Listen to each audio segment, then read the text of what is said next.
यात पुढची बातमी, कॉक्रोच जनता पार्टीचं पुणे विद्यापीठात आंदोलन आहे। अभिजित दिपके आंदोलनात सहभागी होणार आहेत। दुपारी 4:30 वाजता डॉक्टर बाबासाहेब आंबेडकर पुतळ्यापासून मोर्चा निघणार आहे। सोनम वांगचुक आंदोलनामध्ये सहभागी होणार असल्याचं स्वतः अभिजित दिपकेंनी सांगितलंय। आज आंदोलनामध्ये आमचा जाहीरनामा प्रसिद्ध करणार असंही दिपकेंनी स्पष्ट केलेलं आहे।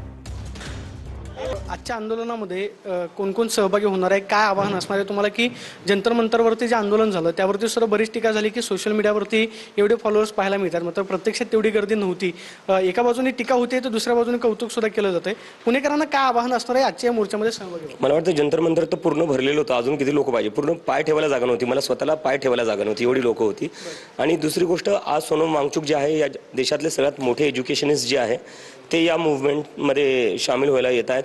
त्या व्यतिरिक्त विश्वंभर चौधरी सर येत आहेत, असीम सरोदे सर येत आहेत, अजून अनेक जे सोशल ॲक्टिव्हिस्ट आहेत ते आपल्याला पाहायला भेटतील आणि जेवढेही स्टुडंट्स आहेत पुण्यातले तेही येणार आहेत, कारण की ही त्यांची मूव्हमेंट आहे। जर कदाचित लवकरात लवकर धर्मेंद्र प्रधानांचा राजीनामा झाला नाही तर मग पुढची तुमची कायदेशीर भूमिका किंवा कॉक्रोच जनता पार्टीचं पुढचं पाऊल काय असेल? ते पुढचं पाऊल आम्ही सांगू, पण जसं आम्ही सांगितलं आम्ही 20 तारखेला दिल्लीत एकत्र येणार आहे आणि राजीनामा घेऊनच वापस जाऊ। कॅमेरा पर्सन अभिजित पिसेसोबत प्रदीप कापसे, TV9 मराठी।